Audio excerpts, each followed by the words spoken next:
नमस्कार, आप देख रहे हैं बिग फाइट लाइव। आपके साथ मैं हूं श्वेता मिश्रा अवस्थी। लोकसभा चुनाव 2024 के दूसरे दौर का मतदान भी संपन्न हो गया और इसके साथ ही राजस्थान की सभी 25 लोकसभा सीटों पर मतदान की प्रक्रिया पूरी हो चुकी है।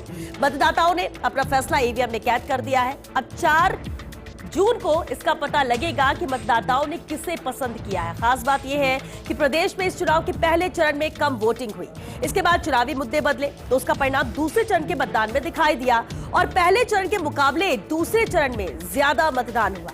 दूसरे दौर में मतदान प्रतिशत बढ़ने के पीछे चुनाव आयोग की कड़ी मेहनत है, लेकिन जिस तरह पहले चरण में वोटिंग परसेंट कम रहा तो कई प्रकार के कयास लगाए गए और ऐसे में इस बार मतदान प्रतिशत बढ़ा है। तो सवाल ये उठता है कि इस बढ़े हुए वोटिंग परसेंट का लाभ किसे मिलेगा। आज बात इसी मुद्दे पर कि मतदान संपन्न होने के बाद कौन मस्त है और कौन पस्त होगा।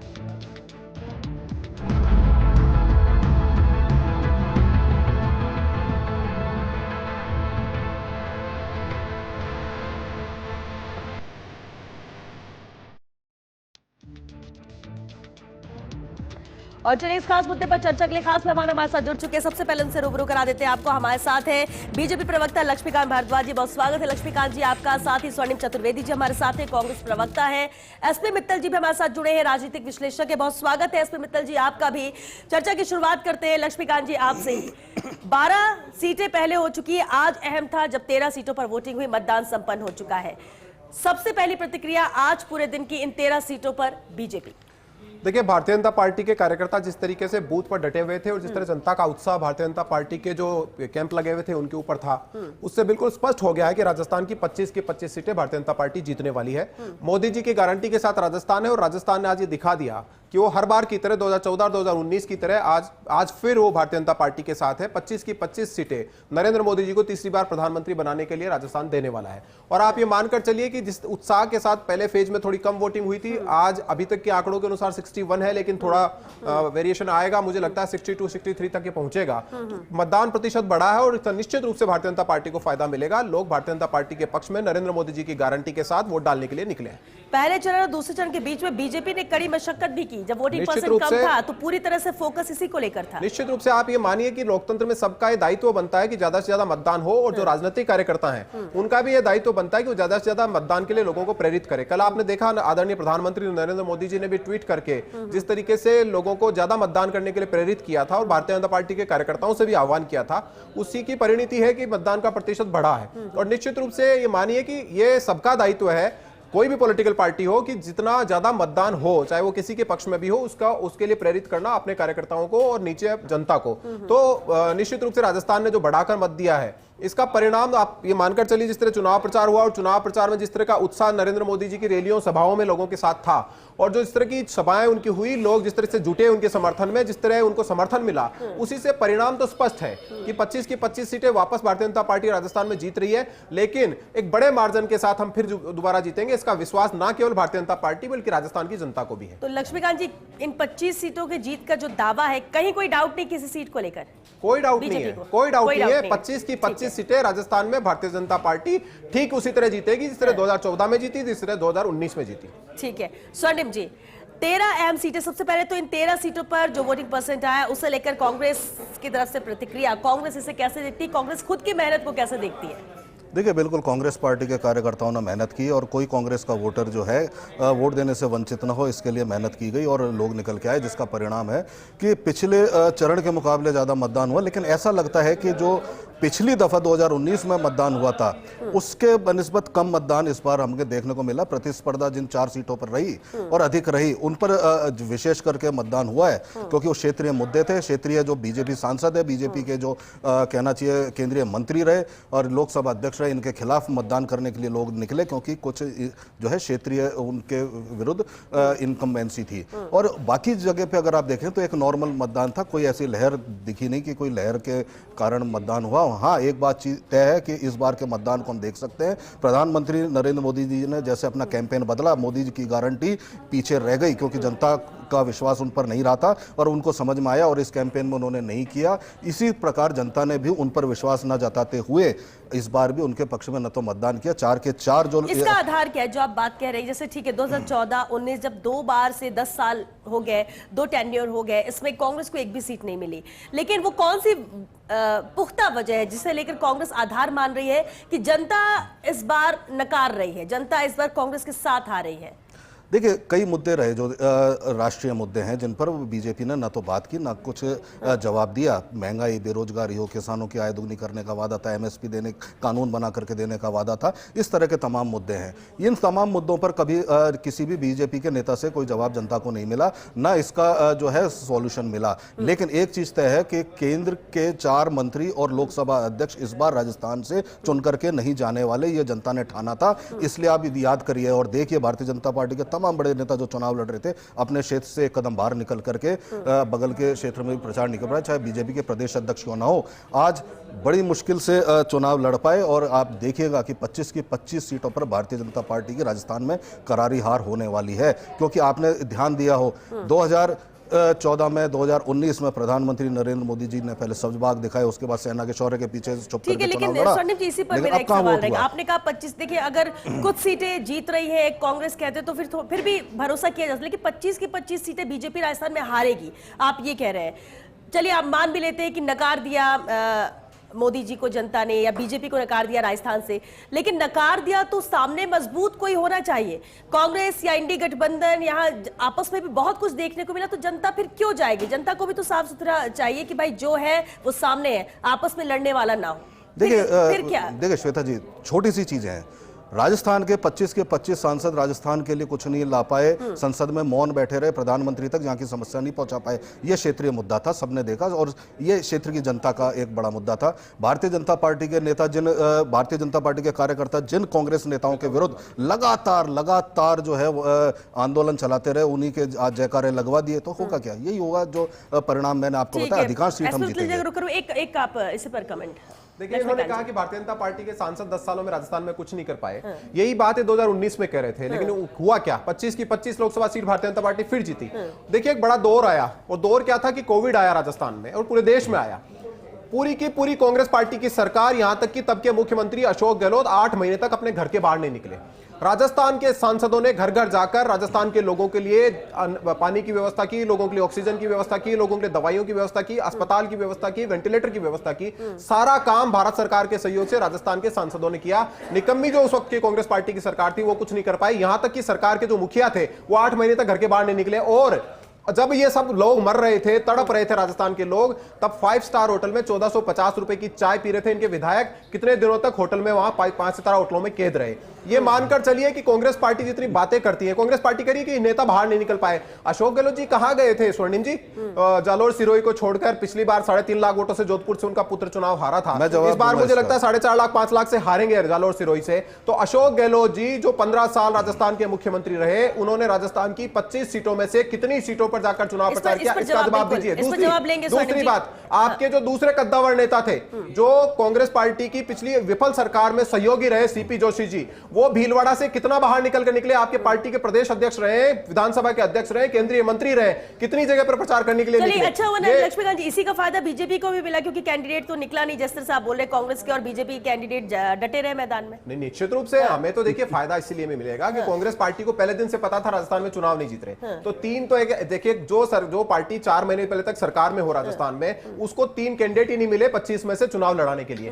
राजस्थान में जो जयपुर के कैंडिडेट हैं वो चुनाव लड़ना नहीं चाहते थे, सार्वजनिक भविष्यवाणी उन्होंने की। कहीं और के कैंडिडेट कह रहे थे हम चुनाव लड़ना नहीं चाहते। जिस पार्टी की दशा ये हो कि पार्टी छोड़ छोड़कर लोग भाग रहे हो, टिकट वापस दे रहे हो, जो लोग चुनाव लड़ना नहीं चाहते हो जबरदस्ती पकड़ा रहे हो। झुंझुनू के शीशराम ओड़ा जी के बेटे ब्रजेंद्र ओड़ा जी ने कहा कि मैं चुनाव लड़ना ही नहीं चाहता था।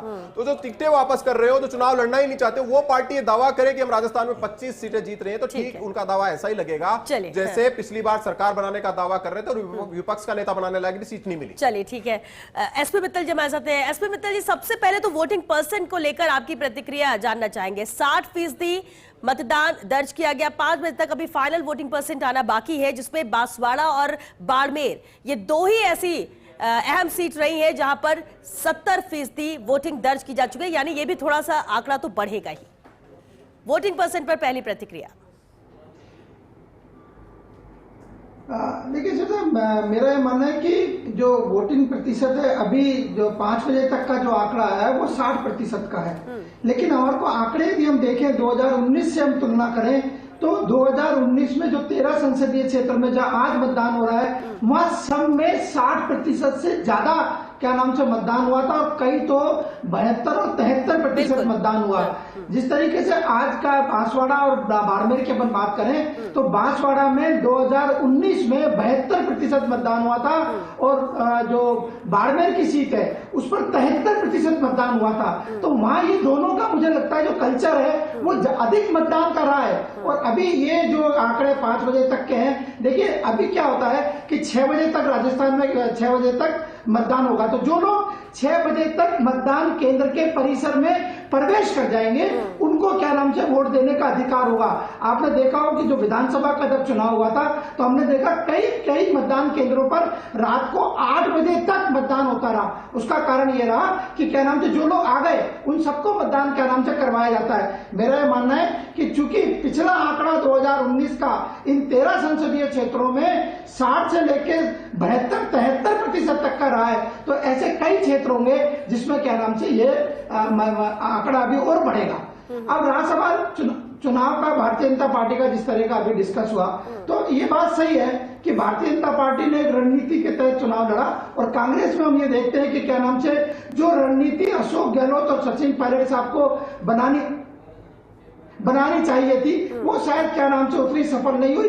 खुद सचिन पायलट ने ये कहा कि मैं तो क्या नाम से जालोर छिरोई जो क्या नाम से मुख्यमंत्री पूर्व मुख्यमंत्री जी के पुत्र वैभव गहलोत चुनाव लड़ रहे हैं वहां प्रचार के लिए जाना चाहता था। मैंने पुखराज पाराशर जी को फोन करके कहा कि मैं आना चाहता हूं लेकिन मुझे वहां उन्होंने बुलाया ही नहीं। तो अब आप देखें कि जिस तरीके से ऐसी स्थिति सामने आ रही है कि पूर्व मुख्यमंत्री के पुत्र के लिए यदि पूर्व डिप्टी चीफ मिनिस्टर जा नहीं पा रहे हैं उनको बुलाया नहीं जा रहा है तो कांग्रेस की रणनीति कहीं ना कहीं खामी होगी। इसी प्रकार हनुमान बेनीवाल का देखें कि हनुमान बेनीवाल नागौर से चुनाव लड़ रहे हैं, कांग्रेस के समर्थन से लड़ रहे हैं। जब तक उनका क्या नाम से 19 अप्रैल को मतदान नहीं हुआ तब तक उनको ऐसा लगा कि मैं कांग्रेस के साथ हूं। लेकिन जैसे ही वहां मतदान हुआ उसके बाद उन्होंने जो बाड़मेर की जो सीट है उसमें अपने कार्यकर्ताओं के लिए कह दिया कि वो भारतीय जनता पार्टी का समर्थन कर सकते हैं, वहां उनको छूट दे सकते हैं।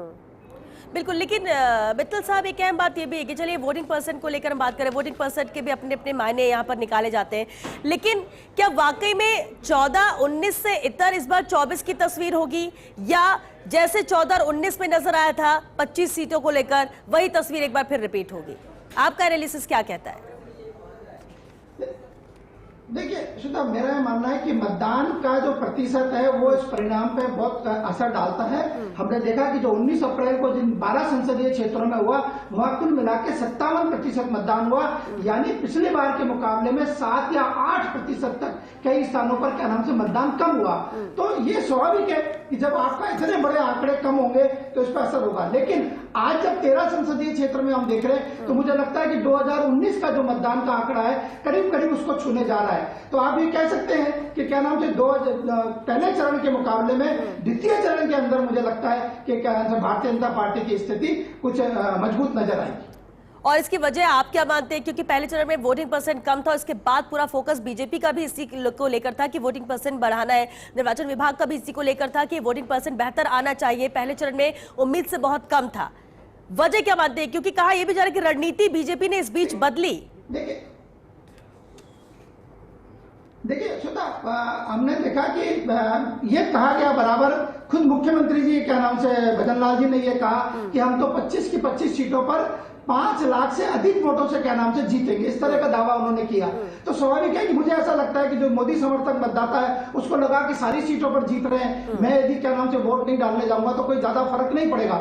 आप इसीलिए देखो कि जब 19 अप्रैल को मतदान पूरा हो गया और मतदान 57% ही रहा तो उसके बाद में भाजपा की ओर से ऐसा कोई बयान नहीं आया जिसमें यह कहा गया हो कि हम 5 लाख वोटों से हम जीत रहे हैं। तो स्वाभाविक है फिर मतदाता को भी लगा होगा, जो मोदी समर्थक मतदाता उसको भी यह लगा होगा कि नहीं, मुझे वोट डालने जाना चाहिए। और इसके साथ ही कुछ जो भारतीय जनता पार्टी के लोग, उसमें कांग्रेस के कार्यकर्ता भी शामिल हो सकते हैं, उसमें उन्होंने इस बात की कोशिश की होगी कि मतदान केंद्र पर लोग जाके क्या नाम से अपना मतदान दें। तो आप देखो द्वितीय चरण के अंदर मतदान बढ़ा है। खुद आज प्रधानमंत्री ने देश भर के जिस तरीके से मतदान बढ़ा है उस पर कहा है कि द्वितीय चरण के अंदर मतदान अच्छा रहा है। बिल्कुल ठीक है, द्वितीय चरण में पहले चरण से अच्छी वोटिंग हुई है, अच्छा वोटिंग परसेंट हुआ, भले ही तुलना 2019 से की जाए तो कम है, लेकिन बेहतर पहले चरण से जरूर माना जा रहा है। स्वर्णिम जी, कांग्रेस गठबंधन धर्म बहुत ईमानदारी से निभाती है, राजस्थान में हम बात कर लें या फिर इंडी गठबंधन की बात कर लें, लेकिन साथ जिसके आती है वो उतनी ईमानदारी नहीं बता। अभी हनुमान बेनीवाल का भी जिक्र कर रहे थे सर, इसके अलावा भी अगर हम नेशनल लेवल पर भी बात करें, राजस्थान से बाहर निकल कर भी इसका नुकसान हो जाता है कांग्रेस को कई बार। देखिए, विश्वसनीयता की बात होती है, हम तो विश्वसनीयता के साथ पूरे देश भर में अपना गठबंधन निभाते आए हैं, यही विश्वसनीयता हमारे को जिताती है, यही विश्वसनीयता जो है जनता का समर्थन हमें देती है।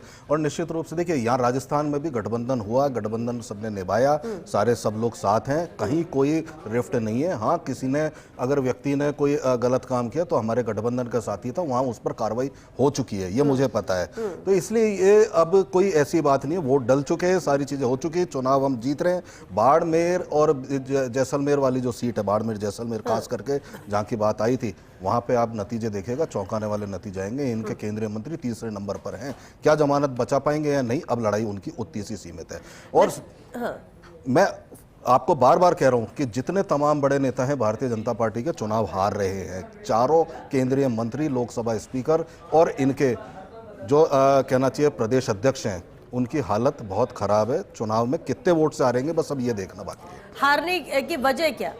देखिए, उसकी वजह है जो कह रहे हैं कि हार रहे, चलिए अगर मान लेते हैं हार रहे हैं, तो उसकी वजह क्या देख रही है कांग्रेस? सीधी सीधी वजह है महंगाई कम करने, भ्रष्टाचार खत्म करने के नाम पर मोदी सरकार आई थी, और भ्रष्टाचार का जो नंगा नाच जो हुआ यहाँ पे इलेक्ट्रल बॉन्ड के माध्यम से, ठेका दो और चंदा लो, ये सारी जनता ने देखा। ये और इसके अलावा प्रदेश में हुआ क्या, कानून व्यवस्था बेपटरी है। आज राजधानी में गिनौने अपराध हो रहे हैं, जो सुर्खियां बना रहे हैं। आप बताइए, सब सर्वाधिक अपराध अगर जयपुर में हुए तो मुख्यमंत्री जी की कॉन्स्टिट्यूंसी में होते हैं या मुख्यमंत्री जी के गृह भरतपुर में होते हैं। बिल्कुल को लेकर जनता गई होगी, बिल्कुल जनता को तो स्थानीय वो सब्ज बाग वाला समय गया। देखिए, जनता ने स्थानीय मुद्दे और केंद्रीय मुद्दे दोनों को देखा। जनता ने देखा कि इन्होंने महंगाई भ्रष्टाचार की बात की, तो कांग्रेस के आकंठ भ्रष्टाचार और महंगाई को देश की जनता आज तक नहीं भूली है। आज भारत दुनिया के विकसित देशों की तुलना में सबसे कम महंगाई दर के साथ स्टेबल खड़ा है, ये मोदी जी की ताकत है। और राजस्थान में उन्होंने भ्रष्टाचार की बात करी, देखिए क्या आप बात कर रहे हैं। राजस्थान में भ्रष्टाचार की बात कांग्रेस कर रही है। मतलब कांग्रेस के बारे में कहावत है राजस्थान में कि जब ये सत्ता में होते हैं तो कहे बिना रह सकते, खाए बिना नहीं रह सकते। और इसका परिणाम आपने देखा, 70 लाख छात्रों का भविष्य कांग्रेस पार्टी की सरकार में कांग्रेस के लोगों ने, कांग्रेस के पूर्व मंत्री ने, कांग्रेस की सरकार ने मिलकर बर्बाद किया। उनके ऊपर कार्रवाई कर रही है भजनलाल शर्मा जी की सरकार। आपके 87 अपराधी 3 महीने में अंदर कर दिए लाला के। जिन अपराध की बात आप कर रहे हो, 5 साल आपने सींचा, उनको ऑक्सीजन दी, उनको अमृत दिया, उनको पाला पोसा बड़ा किया, दूसरे राज्यों से लाकर अपराधी खड़े किए। उनको खत्म करने के लिए 4 महीने में एसआईटी ने काम करना शुरू किया, और आज चर्चित अपराधी अपने पैरों पर चल नहीं पा रहे भजनलाल शर्मा जी की सरकार में। कांग्रेस पार्टी को यह याद रखना चाहिए। आपने 5 साल राजस्थान को जिस तरह बर्बाद किया, राजस्थान के माथे पे जो दर्जनों कलंक लगाए, ऐसी घटनाएं कि AK-47 से गोलियां चलाकर थाने से लोग अपराधी छुड़ा ले जाया करते थे। 15 साल की बेटी को दुष्कर्म के बाद, सामूहिक दुष्कर्म के बाद टुकड़ों में काटकर भट्टियों में जलाया जाता था और उसका हाथ भट्टी के बाहर पड़ा मिलता था। ये देश ने देखा है, और उसके ऊपर लगाम लगाने का काम आज भजनलाल शर्मा जी की सरकार कर रही है। 4 महीने में किया है, और आने वाले दिनों में प्रधानमंत्री नरेंद्र मोदी भी जब आए तो उन्होंने जिक्र किया, तारीफ की मुख्यमंत्री भजनलाल शर्मा की, जिक्र किया कि 3 महीने में क्या अहम फैसले लिए गए राजस्थान की। और अभी तो लंबा वक्त है और अभी तो बहुत कुछ है जो राजस्थान की सरकार को करना है, अहम फैसले लेने विकास के मद्देनजर, उसका जिक्र भी पीएम ने किया और ये बड़ी बात हो जाती है। लेकिन एक अहम बात है लक्ष्मीकांत जी, आप दावा कर रहे हैं 25 सीटों को लेकर, बिल्कुल 2014 में दिलचस्प रहा, 2019 में और बेहतर रहा, और इसलिए इस बार 400 पार की बात बीजेपी कर रही है। और ये कॉन्फिडेंस जनता से ही आता है, क्योंकि बार बार जनता का आशीर्वाद मिलता है, साथ मिलता है। लेकिन राजस्थान की इन 25 सीटों को आपने कहा कि जीत कर आ रहे हैं, लेकिन 25 सीटों में भी 3 से 4 ऐसी सीटें हैं जिसको लेकर बीजेपी खुद मान रही है, बीजेपी के दिग्गज मान रहे हैं कि टफ मुकाबला है, हम एक तरफा 25 सीटों की बात नहीं कर सकते। खुले तौर पर वो नहीं कहते। अगर बाड़मेर की बात कर ले, बांसवाड़ा की बात कर ले, दौसा या टोंक सवाई माधोपुर की बात कर ले, नहीं, आप निश्चित मानकर चलिए कि 25 की 25 सीटों पर भारतीय जनता पार्टी आगे है, और कुछ सीटों पर बहुत आगे, कुछ सीटों पर उसी तरह की फाइट है जो 2019 में थी। देखिए, चुनाव होता है, वो किसी भी तरीके का चुनाव हो, चुनाव पूरी शिद्दत के साथ भारतीय जनता पार्टी ने लड़ा है, हर बार की तरह लड़ा है। जिन सीटों को आप कमजोर मानती हैं, आप ये मानकर चलिए कि भारतीय जनता पार्टी का जो वोटर है वो वोकल होकर बहुत बोलता नहीं है। जिस तरीके के कांग्रेस पार्टी के कुछ जाति समुदाय के लोग हैं जो खुलकर सामने आते हैं, तो उस तरह भारतीय जनता पार्टी का जो वोटर है वो सामने नहीं आता। लेकिन आपने इसका एक अंतर देखा होगा, पिछले फेज में जो वोटिंग हुई उसमें कम हुई, और जैसे ही प्रधानमंत्री नरेंद्र मोदी जी ने कांग्रेस के घोषणा पत्र का जिक्र किया और जिस तरीके से उन्होंने कहा कि ये सब कुछ देश में से बेचकर मुसलमानों को देने वाले हैं, उसके बाद जो देश का जागरूक नागरिक है वो वोट देने के लिए निकला, और उसका परिणाम आज सबके सामने कहा आया। जाने लगा कि बीजेपी ने रणनीति अपनी बदली है।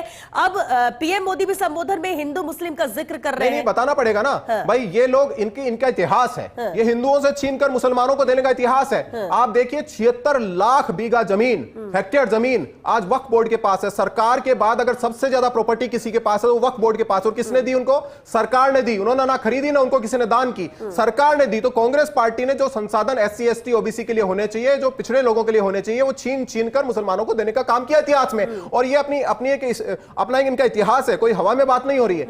और आज ये बात बिल्कुल साफ है, जिस तरह घोषणा पत्र में उन्होंने लिखा कि जिस तरह मनमोहन सिंह जी ने अपने बयान में कहा, और घोषणा पत्र में जिन्होंने कहा कि जो प्रिविलेज है जो उसको हम बरकरार रखेंगे, जिस तरह मौलाना आजाद छात्रवृत्ति दी जाएगी, जिस तरह एक अल्पसंख्यक वर्ग को जिसमें खासतौर पर मुस्लिम है उनको प्रोटेक्ट करने के लिए और उनको विशेष अधिकार देने की बात कांग्रेस पार्टी ने की है, उसका आक्रोश है जनता के बीच में। और किसी भी राजनीतिक दल को यह अधिकार बनता है कि सामने वाली पार्टी का घोषणा पत्र जनता के सामने रखे। ठीक है, इसलिए जिक्र किया पीएम ने इसका। देखिए, चुनाव परिणाम में हार दिखती हुई देख करके प्रधानमंत्री और क्या बोलते, वक्फ जब झूठ बोलेंगे तो झूठ ही बोलते। हमारे अरे आप तो वक्फ बोर्ड को छोड़ो, आप तो 10 साल से सत्ता में हो, आप बता दो SC ST की आपने जो इनको स्कॉलरशिप मिलती आधी की या नहीं की? क्या हमारे प्रधानमंत्री मनमोहन सिंह जी के बयान पर झूठ बोला या न बोला? आप बताइए। हमारे मैनिफेस्टो को बिना पढ़े आपने आज, हाँ श्वेता बहुत जोरदार जब से प्रधानमंत्री ने कांग्रेस के न्याय पत्र पर झूठ बोला, एक दिन में 42 लाख लोगों ने उसको डाउनलोड करके पढ़ा और प्रधानमंत्री के खिलाफ वोट देने के लिए निकले।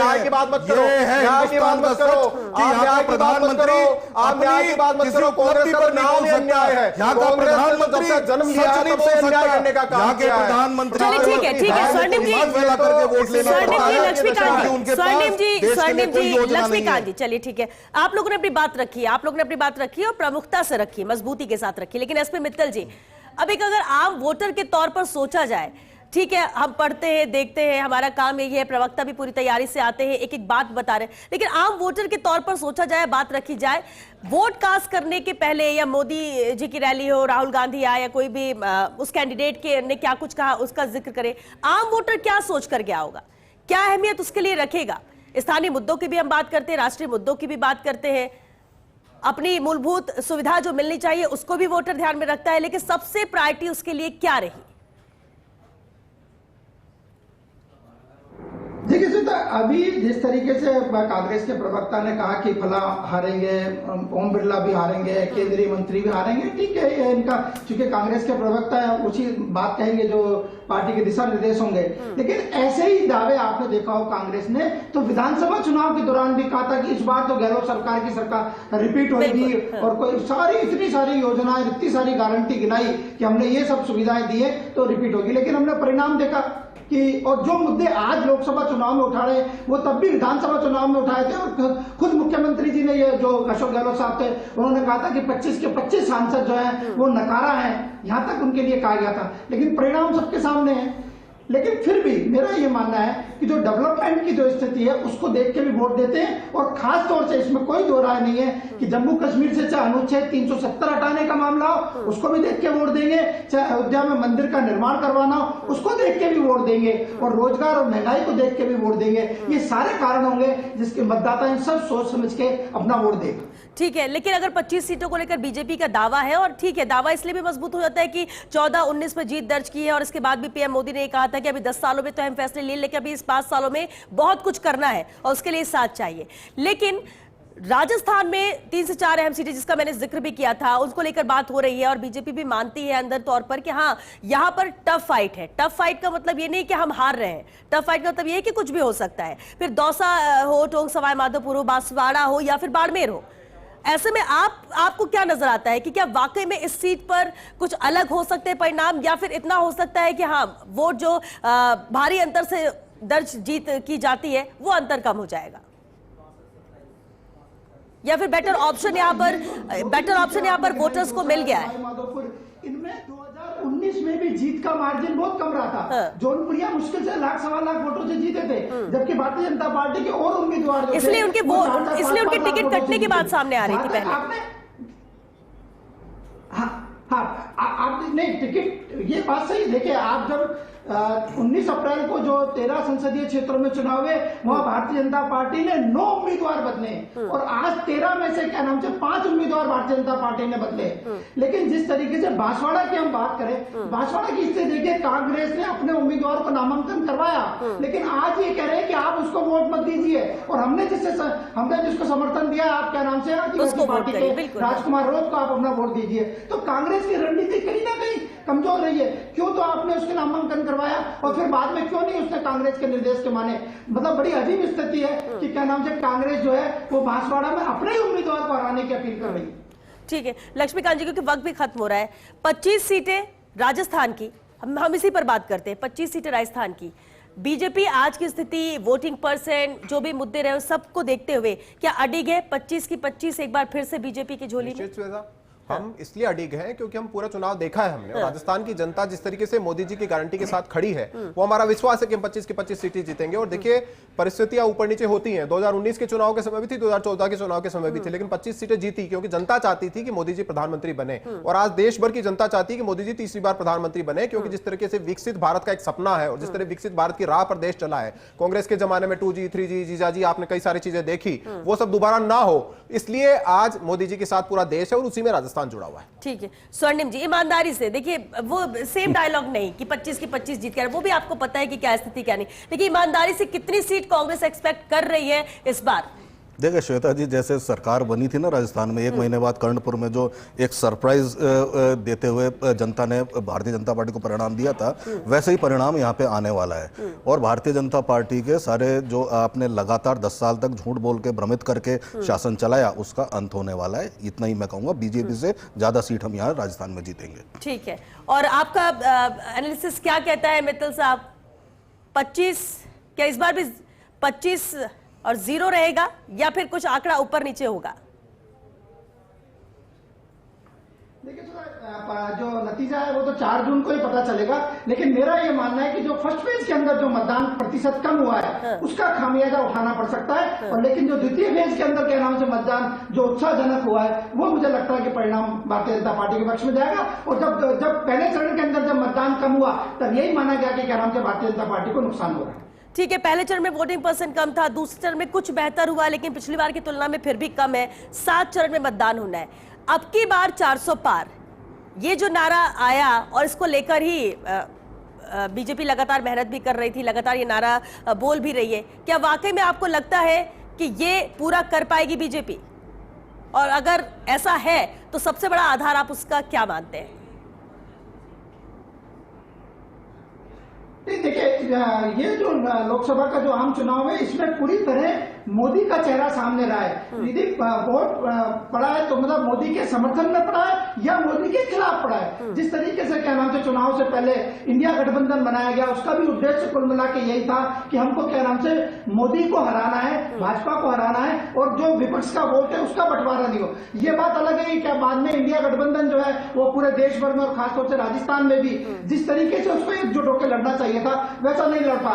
यहाँ तक कि क्या नाम से जो कांग्रेस के बड़े नेता हैं, उनमें भी हमको क्या नाम से एकता देखने को नहीं मिली, और कई तो लोकसभा चुनाव से पहले कांग्रेस छोड़ के भारतीय जनता पार्टी में शामिल हो गए। तो मुझे लगता है कि जिस उद्देश्य को लेकर इंडिया गठबंधन को खड़ा किया गया, वो शायद सफल नहीं हुआ। हम खुद यदि राजस्थान में भी देखें तो सीकर में हम वामपंथी दल जो है वो क्या नाम से कांग्रेस कहती है वामपंथी दलों को जिताओ, लेकिन केरल के अंदर ये सब जो कुछ भी हुआ, देखिए ये सब जो कुछ भी हुआ, कोई बीजेपी से कांग्रेस में गया हो या कांग्रेस से बीजेपी में लोग आए हो, या फिर हम बात कर ले गठबंधन यहां पर किया गया हो या फिर साथ किसी के आए हो, ये सब कुछ जो भी हुआ है वो सिर्फ जीत को लेकर हुआ है। और ऐसे में देखना होगा कि किसकी जीत यहां पर होती, कौन मस्त होता है और कौन यहां पर अस्त होता है।